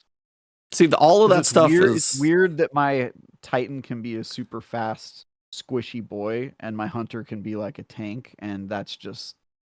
Okay. Yeah, to really dive into the archetypes. Yeah, the classes don't have much identity in Destiny outside of you have abilities and you have guns. Yes, certain classes have abilities. They're sharing grenades. Abilities, and they're and Prismatic is a little more universal blending of stuff too. Like I have gunpowder gamble. And you might be like, so it's just, I would love to see them do that. And that's the type of evolution Destiny would need to have. You would need a big kickoff along with like your Hunter, Titan, and Warlock, never like you've seen them before kind of thing.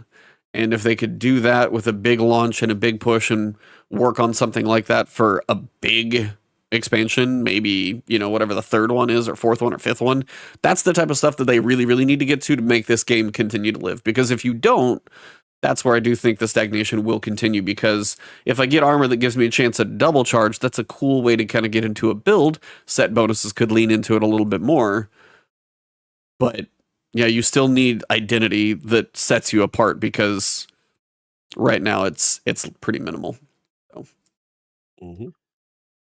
Let's see. That pretty much covers armor. So again, there's a lot of potential in this. At least they're mentioning set bonuses, stats, and all those things. So I think there's hope. I just gotta see how they execute on it. And it's gonna be a year, so we got time. Not really thinking that's coming anytime soon. We also got a massive TWID. And I'm not going to go through every single line because Dado did it for an hour. I think Fallout streamed it for an hour and a half, he said, just reading it. He summarized it. He summarized it in a half an hour. I'm not going to go through it all. Big highlights for Revenant. The weapons for the season, for the episode, I still call them seasons, they will not be craftable. Right. They're leaning into more things like Into the Light with attunement, or if you want to go after certain guns, you can have that probably drop more frequently, the same way they did previously. That's one of the biggest things, I think, for the people who want crafting, won't be too happy about it. The people who want the random RNG-ness, you're going to be getting more of that. Crafting isn't going away, but for the seasonal things that will probably drop more frequently, like we were showered in loot for the seasonal drops this season. That's true. So if they shower you with loot as you're playing the seasonal activities, you're probably going to get something close to what you're going for. God rolls would take a little bit more of a grind, but that is a big one. So I wanted to ask you guys, as that was one of the bigger things I saw. Does that excite you? Does it matter? Seasonal weapons, yay, nay? It doesn't matter too much to me. I'm not too like pissed off by that kind of thing. It's just kind of like, even now with the current season, you know, what is it, Marty's Retribution and all that stuff, the Saint weapons are not craftable. So look, we know part of it is to enforce the grind, but I feel we're at the point now with, especially when you get a good roll and then it go enhanceable, you can kind of match, you know, what you're doing to craft. I know the people that love crafting. I'm not gonna knock it. I don't hate crafting either, but I don't mind if they save crafting for like the DLCs or the bigger stuff or the raids and the in-game content stuff. I don't mind it then, so I'm okay with it. And then they're doing, which I think is better, shout out to Robert Jones, I like double perks. I like double perks versus, you know, as a reward, so that like I could use something for both PvE and PvP. Yeah, and you get a quicker shot at your better rolls too. Some of the worst things is when you get a gun that actually has viability in both places, and then you have to have two separate versions of it. You know what I'm saying? Like I do that right now with Elsie's rifle. Like I love that rifle. It's fantastic in PvP. That's my PvP go-to pulse. But then also in PvE, if I got a little destabilizer, you know, roll, I can run it. So yeah, I'm okay with it. Yeah, I mean, you got something like a Stasis double fire grenade launcher. Sounds a little interesting. So that one's kind of like a new, probably a breach load archetype, if I remember correctly. You know, Stasis aggressive frame hand cannon. So that's going to be a burst. Arc adaptive frame pulse. Stasis lightweight. Stasis is going to be a big thing for this episode, by the way. It's all over it. So we'll see. I mean, if you get most of the content, if you played for a while, you're going to be able to tackle it with the arsenal you currently have. And then, hey, if you finally do get a good roll, I will say, as I think even probably Dado skimmed in one of his mentions, was that like, I'm not just like, oh, it's not a red border, gone. It is a different mentality about your loot. So it is one of those, for me though, and for depending on the time of what I'm putting into Destiny, how much time you have to play depends on how good some of your rolls are going to be. There's no light at the end of the tunnel now. So for some people, it's like, hey, if you could log in, you get your guaranteed red border, and eventually you could. But for some, that's all they would be like, I only need to do that. Same thing I kind of did. I only need to log in and get my red borders, and I'll eventually get there. So the need to grind wasn't there. You will be playing Destiny more actively if you want the really, really good rolls. If time is a limiting factor for you in Destiny, that's going to make life a little bit harder. It's kind of a can't make everybody happy kind of thing. Yeah. Somebody's going to get pissed off. Yeah. I mean, they go through weapon mods, exotics, weapon perks. I mean, this is a 8,000 word TWAB. Not going to hit everything. Fighting Lion spawns a volatile burst on direct hits. I mean, that could be kind of fun. That was one that I know I saw. If you guys have any in chat, or if you guys know of any like big shout outs, Huckleberry fully reloads on kills and replace the catalyst with kinetic trimmers. You can see some entertainment value there. They go for PvP weapon micro tuning. I mean, we're talking about baby fractions of numbers here, so I'm not even touching that stuff. That is for the Fallouts and others. Archetypes for weapon changes, sniper rifle damage against Damn, they really want snipers to have me strong. I'm seeing these numbers. Hold on. So in PvE, snipers reduce flinch against combatants by 50%. So you're not getting flinched off in PvE. Camera roll by 10%. Increase damage against miners, 60%. I don't know about you guys. I never use a sniper on miners. It's pointless. Majors, though, 75% on majors. So those chunky guys. Mini bosses, 35%. Champions, 25%. So snipers, they really want to push snipers, especially in that, like, good. I love my supremacy sitting up in my top slot, so it's probably just going to live there. I hate jealous of your role. Yeah, that one. I eventually just crafted it. That was my only thing. For like supers, it looks like Thunder Crash is getting a little stronger, but Curious of the Falling Star is getting weaker. Damage isn't changing, but less needed. Pyro Gale is getting a little buff for the Titans. Yeah. Celestial Nighthawk versus damage versus bosses is a little less because that's just a crutch for pretty much everybody. They're like, I didn't even look through all the exotics. I know they're reworking some. Some got full rebuilds. Mask of the Quiet One was typically kind of pointless, but now if you're like low health, critical health, you can get Devour to proc, which is cool. I'm trying to see. They look like they're leaning into everything that seems dark and vampire-y from an exotic and aesthetic perspective. They're giving those things the rework. So, you know, your Titans with your mask, Warlocks with our Skull of Amakara, or everything evilly, Halloween-y, darky is like being, invested in. Stop it. What did you call me? Of all people, he can say whatever he wants on that one. So I'm allowed. I'm not. I would be insta canceled. Really fast way to lose your career. Oh, that's fine. You can have that one. You not even fighting. No, I like to use that one when somebody in chat says bad juju. I go, "What'd you say to me?" Hey, yeah. You're ridiculous. That's different. Oh man. So, I mean, there's a lot of tweaks if you want to read through the nuance and the minutia of everything. They did say this is the big sandbox moment. There's not going to be as much of one when it comes to the rest of the episode. They're going to kind of save that for the next episode because this is pretty chunky. Yeah. Let's see. Garden of Salvation. They're finally getting a little bit to that one. Your Void Adaptive Hand Cannon with Rampage and Kill Clip. That's just going back to old school Season of the Forge.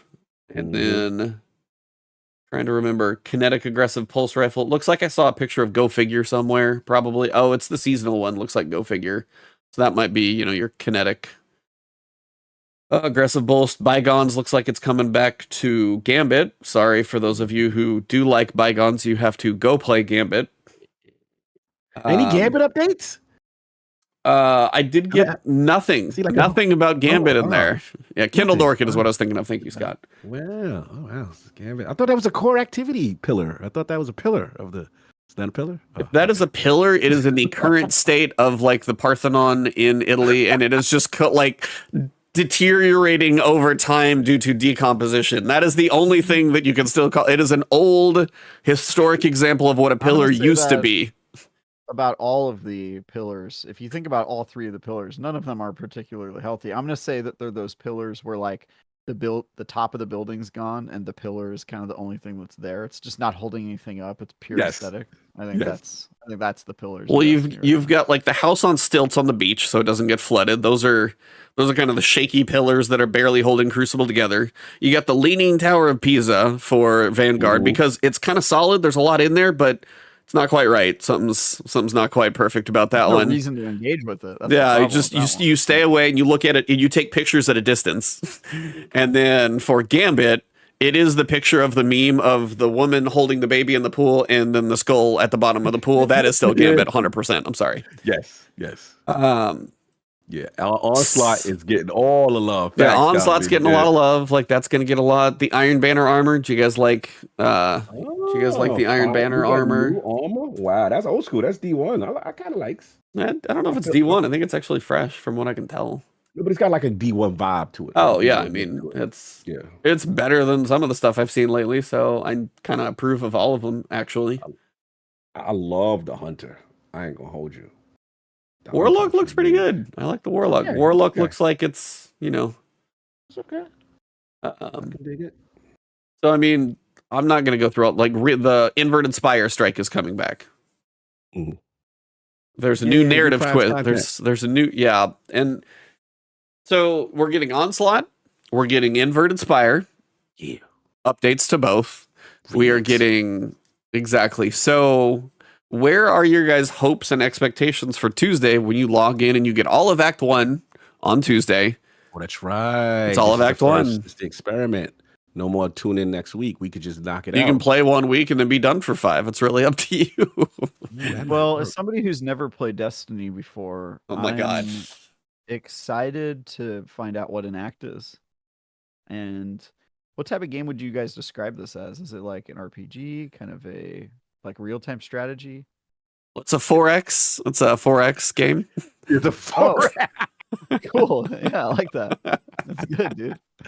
Yeah. Have you heard of Aura History Untold? The story? You think I'll understand the story coming in? Just Season of the Revenant? You think do you have a library card? I've got some books you can read. Yes, we got some grimoire for you. Yeah, there's 5 grimoire books that can give you some reading while you're. I'm not gonna do that, but I will be skipping the cutscenes. Does that help? I have a friend who plays all games that way and doesn't care about story at all. Truly, just yeah. I mean, more often than not. Like that. Yep. They're called troglodytes, and that might be a little harsh. Valuable members of society. My favorite is the people who complain that the story's bad while they skip cutscenes. I have friends who do that. Like, yeah, that story was dumb. I'm like, dude, you skipped every cutscene. He's like, exactly. It was stupid. I'm like, yo. Bro, I know people it may have been good or bad, but you don't know what happened. Yep. Yeah. No, I mean, for me, it's kind of one of those that I want to see what the story is. We've got Fickrell involved. He is the next one who found the Echo. He seems to be he has a new subtitle called The Master of Souls. That was in like a clip somewhere. So you're going to have the Scorn involved in a lot of this. We got Mithrax and Crow coming back. We have a Reprise Strike. We have more Onslaught. I don't mind Onslaught to a point. If it feels not like a beta version, I will be happier. So we'll see kind of how that one fleshes out. The horridness of it. Yeah. And the Scorn are fitting for that. Actually, if you're going to bring back Onslaught, 3 months later or so, or whatever this is, 18 weeks, the Scorn fit. I mean, they're kind of like the Fallen or the they kind of fit the bill for it at least a little bit. I will be curious what they do with a Scorn story because they're zombie Fallen, and where they go with that will be interesting. Fallen are already zombies, by the way. It's redundant. Fallen aren't zombies. Scorn Scorn are Fallen aren't. Fallen are they're dead. No, they're not. No, Scorn. Remember, you're Scorn one. You get mixed up. No. Fallen are dead. No, they're not. They come back with the what's the. They can be taken, or they can be Siva, or they can be Scorn. They've been used a lot, but the base Fallen are not dead. No, they come back with Ether. You talk about the they're not dead though. That's just like they. Hey, look, I've never played Destiny, but I'm you've been away. Sure. Yeah. they use the spherical things for energy or whatever the hell. What's them things? I forgot Fallen lore now. You know them things, y'all. Zombies, Septic Prime and them big eat the tank. I know what you're talking about. I'm trying to think of it too now because I'm on the spot and I can't remember. The Fallen use Ether to stay alive. Yes. Okay, here we go. So they use it to stay alive, therefore alive. Servitor. Okay, so here's a post from 9 years ago. The Fallen use Ether to stay alive because, like us Guardians, they are already dead. Where do you see this? We know how the Fallen were once visited by the Traveler called the Great Machine. We also know that Ether keeps the Fallen alive. We know that the Servitors, potentially modeled after the Traveler, produce Ether. There's even been talk about Servitors being able to revive Fallen using Ether, which I believe is part of the Earth Strike with Sepkus Prime. Okay, so this is the whole thread. I don't know if this is up-to-date lore, but my recollection from the Destiny 1 days is that the Fallen were already zombies, and so the idea of the Scorn being zombie Fallen is kind of crazy, because that's like 2 layers of zombie. So they're like reanimated zombies. Yeah. Zombies that got shot, and then Cordyceps took over, and now they're a different type of zombie. Shout out to Last of Us Season 2, which is good. I honestly have got to say, The people who just watched Last of Us and have never played the games, I'm waiting for the feedback when that moment happens in whatever season it happens in, however they handle that. Yeah. I'm waiting for like the news cycle that comes from that moment. It's gonna be something. Interesting discourse. I will say, like, the couple cold opens for the first 2 episodes, I think it was the one with the newscast where they're actually talking about it, Cordyceps, and then the second one where it's the lady, I think it was in like an Indian city, and just kind of explaining like what she found and what happened, and then she's just like, bomb the city. And the one she's sitting in, I was just like, they did that. The tone was really well done, I think, in those 2 little cold opens. I appreciated that. Salute. Yeah. And then for anybody affected by the hurricane, I am so sorry. They are working on stuff with direct relief. So if you want to donate to any and all of that to help support all the craziness going on, it's bad across many places. I don't know if you've seen any of the videos or things. Just so much is just gone. Yeah, it's time. Between dams breaking and flooding. I mean, North Carolina got it horribly, and they were not on the Florida coast, so it just wrecked a lot of stuff. I gotta hit up my friend of mine. I just thought about it. It's NC. I forgot I hit up some NC peeps. I haven't spoken to in a while. So I know I blew through a massive TWAB, but that was kind of intentional because it is, needing to be a little bit of a normal sized episode here, and we would be here forever if I read it all. But Montis loves blowing through a massive TWAB. Through things like the more massive the TWAB, the harder he blows through it. So efficient, man. Takes it all. You got to be efficient. That's the idea. Son of a dude. Got to get it over quick, right? We quick, man. Knock that thing out. You don't like to take your time with it? Yeah, dude. You don't like to just sit back and enjoy the TWAB? You know what I'm saying? Dude. Why you got to blow through things all the time so fast? Yeah, dude. He can't with a... When you get on my side, Cog, and start doing the... It's over. It's just over, man. Really, he counts on you to be the other adult in the room. And when that adult walks out of the room and the kid walks back in, I'm in trouble. Yes. Yeah, really silence is just kind of my best way to get through those moments. Yes. Thank you all for dealing with the wonderful joys of hosting this podcast. Is Fire Team Chat coming back? Not only is Fire Team Chat not coming back, it is so aggressively not coming back. That our Fire Team Chat, we have a Fire Team Chat like text group. Yeah. And sometimes people comment, like people have been more recently, like Steve has been like responding to the chat and people have been like clowning on it. People are like, bro, Destiny is so dead. Like it's been a very pessimistic. Usually it's like, hey, are we ever going to do a show? Or people like coming in and being like, hey, are you guys playing Destiny? I'm having fun. Like the recent chat has just been like people messaging just to be like, just to like kind of poke the body basically with a stick. It's still alive. Yeah, Destiny is definitely not coming back. I'm sorry, guys. Or sorry, Fire Team Chat is not coming back. So here's a question. When did the episode come out? This one came out like shortly after the expansion, so that's probably not a fair number to look at. It was 2 weeks later, right? Yeah. It was 2 weeks. So current player base on Steam showing about 27,000. Wow, that's impressive considering I thought it'd be lower than that. No, I mean that's wow, it seems to 30. be close to its kind of floor or ceiling. I mean, it literally goes for a while. It's like 28, 28, 28, 32, 32, 26, 27, 25, 24, 32. 30. It's in that range. Is this like weekly players or daily? Well, this is just Steam, 24-hour peaks, and then kind of just like players right now. So this is just Steam. 1,000 people is pretty small. Yeah, for Destiny, that's very small. Yeah. Yeah, if you look on just the Steam, and this is again only Steam. I know there's consoles, so you guys can take all those comments somewhere else. Right now it's 33. I've seen it down in the 40s, but still around this same player base number. So it just kind of depends. Do it. Top 40. Up in the 40s, right? Oh, it's 33. Sorry, I'm looking at a 1 and down, so I was going down. What is it? 40,000. On the Steam database right now, it's 33 for the top games. It's 33rd. So how many people is that? 27,000 right now is what it's sitting at. 15, actually in the top, it's just outside the top 20 on the Xbox most played. That's surprising. Where is Shattered Space? I think there's a lot of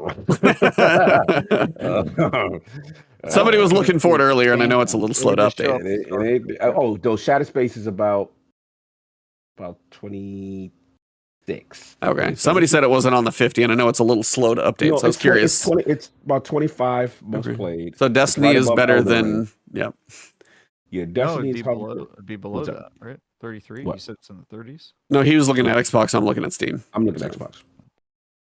Yeah, Xbox. They're about Destiny's number 20. Shadow Space number 25. Wow, higher than Shattered Space. That's crazy. Yeah. So here's the question. Just because Steam is an easy number to look at, what do you think we will get up to for Tuesday's peak? 40K. I was going to say, well, probably, yeah. New season, a bunch of, yeah. Fall that kind of like, this looks like a season that looks aesthetically fun. Because, like, usually the go-tos when it's a Hive season. You're like, oh, it's a Hive season. Yeah, that'll be Heresy. That'll be episode 3. Cool vibes. So, 100K Austinator. Jesus, relax. Yeah, I would say 40 is about right. Yeah, 40 is about right. People are like, hey, let's see what's you think going this on. You think this is peak on Tuesday? What I'm asking. Not an average peak. If they drop a trailer, they got to drop a trailer. They'll do it Monday. Of course they will. Yeah, if they drop the trailer, marketing team going to get us gassed up for a hot day. That's what I'm saying. Like, I don't think Austin is crazy far for a one moment. Final Shape was 314 on Steam. No. The episode. So that's hard because it's 2 weeks after Final Shape, so that's just a skewed number. Like 2 weeks after Final Shape was 163. Yeah, you're right, because that's still skewed by the Final Shape. You know, we're still in that honeymoon phase. I was playing Destiny for the Final Shape at that time, not for the. Yeah. Now, if you go 5 weeks later, or even a month later, it was 97. So, do you think you can get back to a month after Final Shape? I don't think so. I think it's. I could see 50K. I don't think 100K is. That seems too high to me. What is the IGN thing? In and out bet? As somebody who doesn't play Destiny and never has, I love this new character that you've created. I can tell you that Travis the tie guy. As somebody on the outside, I have never. I have not. No, I'm being serious right now. As somebody on the outside who has not played Destiny in like 6 weeks, I've heard nothing about Revenant except for from you guys, and wouldn't even have known it was coming out. And I'm like in the games industry. Yeah, I'll be real. My awareness of Revenant has been zilch. So that's what I'm basing my prediction off of. Cog. So what's your final answer? I want some numbers here. No, you gave me some 50,000 is the highest.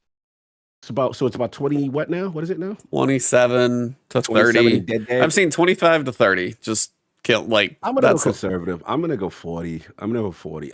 You're 40. He's 50. Cautious optimism. They'll see what's going on. Now the question is, are we doing Price is Right rules? Like you can't go over. No, I don't do that. I'm gonna say. What you saying? What you going? 50, 60? I gotta go 60 plus for a one-time peak. Now, 2 weeks later. No. Yeah, that's all. Because Act 1 is there. 69,001 for Price is Right rules. Let me go higher. You know why? This is the season that you can blaze through. Act 1. This is the season you can blaze through. Yeah. This will be higher. I just thought about it because it's not going to be 69,420. Final answer. Thank you. Yeah. Thank you. Back from the dead. 69. Yeah, I'm gonna go in that. Let me lock in 50. Let me lock in 50. Let me lock it. He already has 50. His Price is Right. You got to be at least one different. One different. All right. So over under a 50 for you. Then 55, what do you think? Let's do 55. 55. 55. I'll go 65. How's that? All right. Cool. I like that. I think Ebontis might win this one, but we'll see. Again, this is one-time peak, but as it is Act 1 and done, I think 2 weeks later that will actually be a bigger, interesting stat to look at. Yes. And it'll be a good gauge at its lowest time with this episode content. What is the interest? Right. What is the interest from the And this is the one that you had to either buy the Final Shape year or you have to voluntarily go out of your way to buy the episode because if you just bought Final Shape, you do not own what's coming. So that will be an interesting test to see where people are at. I would not be surprised if I was right, though. If I'm the closest. No, I mean, you were saying 50. 50. Yeah, I think there's a good chance it's like 48, 47, somewhere around there. I will say if it doesn't do much better than 50-55 and then it starts to drop quickly, that is where I do worry about the long-term sustainability quickly, because this will be a pretty good gauge. The dungeon is on Friday. So yeah, if you do the dungeon and you do Act 1, 2 weeks from launch. So what is, I want to set a date right now. So that'll be the 8th, 2 weeks, 22nd. If I can do math. Yeah. October 22nd. That's the number I want to know. What is that peak? Yeah, what's that peak? Yeah. All right. Well, I'm going to go make a second dinner because I worked out and had a small snack. As my wife would say, you're a snack. I was like, thanks. Hey. Hey.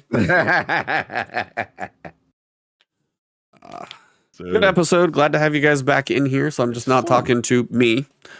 Yes. Chat is always here. Appreciate you guys, but it is nice to have some verbal bounce off of ideas there for a little bit. I thought you liked being in one-person fire teams. I do a lot of that. Don't think of it as podcasting alone. Think of it as soloing. Soloing and podcast. Yeah, you're doing. I soloed it. Yeah. Run. Yeah. Solo flawless. Solo flawless run. Yeah. Solo flawless. Can you make a guide for others who want to do solo podcasts? That is just literally a recipe for every white dude somewhere with a microphone to talk about BS, and no one needs to make that any worse than it already is. We're doing it right now. 3 guys talking about gaming. Oh, that's fine. Oh yeah. We appreciate you all being here. Trust me, it's very appreciated. Just assume my gender, by the way. Kind of crazy. It's whatever. Just a hunch, though. It could be wrong. I forgive you. Okay. On these wonderful notes and bombshells of fun. Always good times. Yes, always, yeah, always nice fun. To see you guys. Yes. Yeah, good to see your faces. I missed you guys more than I missed Destiny, and I'm happy to see you, even though I have never played Destiny and probably will never play it. It's a new character, something else. Yeah, the what is it? Jacketless Travis over here. He doesn't wear jackets on the show. He only just wears ties and a button down. So, yeah, it's new, right? Is it new? You know why? It's because it's hot. That's my claim. From jogging with it. We have a heat wave in San Francisco. What is your heat wave? Please tell me. Yeah. Okay. So here's the part where you guys are gonna freak out. I'm gonna laugh at you. It's like 88. Really? Wow. With a breeze from the ocean. So it's you say it's 88? Yeah, it probably feels like 80, but to me that's oppressive. Like it needs to be 65. That's what I'm used to. Now, do you have air conditioning in your house? I'm not allowed to have air conditioning in my house. Do you have air conditioning in your house is a very different question. No one in San Francisco has air conditioners. Seriously? Is it central air? No one. You open a window. We're surrounded by oceans. So literally you open a window and it lowers the degree of your house by a lot. Physically are what you mean you're not Are you legally not allowed? Legally not allowed. It's like an energy thing. They don't let you put air conditioners in your house. It's just a waste of energy. You don't need them. But it was like for the moments that you would want to run it, like say today, you wouldn't run it most of the year, as you said, but like you would. Are ACs available for purchase in your service? No, you cannot install. That may be one of the reasons why I never moved to San Francisco, because if it does get hot, I'm miserable. If it's 65, it's just not an issue you ever have to encounter. Like if it's hot in my house, I open a window. You literally encountered it today. I know, but Ebontis, the way I solved it was opening a window, and now it's like 70 degrees in my house. So yeah, that's the point. Interesting. You don't need it. Okay. That might change if global warming makes it hotter in SF. I don't know. Right now, it's just, I think the way they view it is it's just like a waste of energy. I never knew that. I didn't know you cannot get one. That's interesting. Can't get it. What's the temperature by you, E? It hit 92 today. Yeah, we're in the 70s, so it's a little warmer for us. So. Crimea River. A little warmer for you. He's warmer than you are. Like, how are you complaining? You can have air conditioner, and he hit 88. It got cold, so today was like, oh, it's warm out. Like, what's this? 70, mid 70s. What's this? That's not warm. That's just nice. But yeah, that's just nice. I'm talking to the Texan. I forget now. 70s is great. Like if I get 70s, the fact that our lows are actually like sometimes in the upper 60s is great because I can actually open the door in the morning and not instantly increase the temperature in my house. That's wild. Yeah, I think 70s is uncomfortable personally. I mean, I would happily put my house, like with the AC on, I'm happy at like 69 or 70 for reasonable sake. I keep it at about 70. I have friends and then like my wife's parents, they put their thermostats at like 75, 76. That is uncomfortable to me. Can't do that. 72 is where I would love to max it out. Anything below that's a bonus for me, but I try not to freeze my wife because I do freeze her out a lot because I sit in here. And then even in my room right now, just because the door is closed, it's 73, so it's actually kind of doing what it's supposed to do, circulating the air. I literally had them add a return just to pull the hot air out of here. You are obsessive with that. I just thought about it. He has like a fan in every room. Yeah, you are very obsessed, too, dude. If I lived in Texas, like I get it. Which I would never do. But if I had to, I would put an air conditioner everywhere and a fan. Now, if Travis lived in Florida, we wouldn't know him anymore because I'm not sure he would be like, nope, not worth it. I'm out of here. Dangling from a jumper cable somewhere. From a beam in your house somewhere? Yeah, beam in my house. I'd be twisting in the wind. It's like, well, I live in suits and I am forced to live in Florida. Nope, that's too much. Can't do it. That's it. I'm out. Guys. In where we was at, or was it not too where Orlando? The humidity? It was like 95% humidity. Well, that was the thing this summer. We had like 100 degrees and we had like 80% humidity in the mornings or 90. And I was just like, how are we getting both? We're not supposed to have both. I do okay in really hot areas because, you know, like when in the movies when they travel through the desert, they like wear a bunch of coverings for like sand and stuff. Yeah. I feel like I get that effect. I was in the deserts in the Middle East with like a group of people once, and like everyone was sweating their faces off, and I was totally fine. Oh, see, like, chilling. That's also part of your genetics because I sweat faster than anybody I know. Yeah. So it's like I'm not really a sweater, but like I felt like I was dealing because you know when the sun's hitting your skin, I feel like that's way worse than it's if it's. But I was like, but you and I could both go jog in San Francisco if my knee would accept a jog right now. That's a different story. But if we both went for a jog, do you sweat on your jog?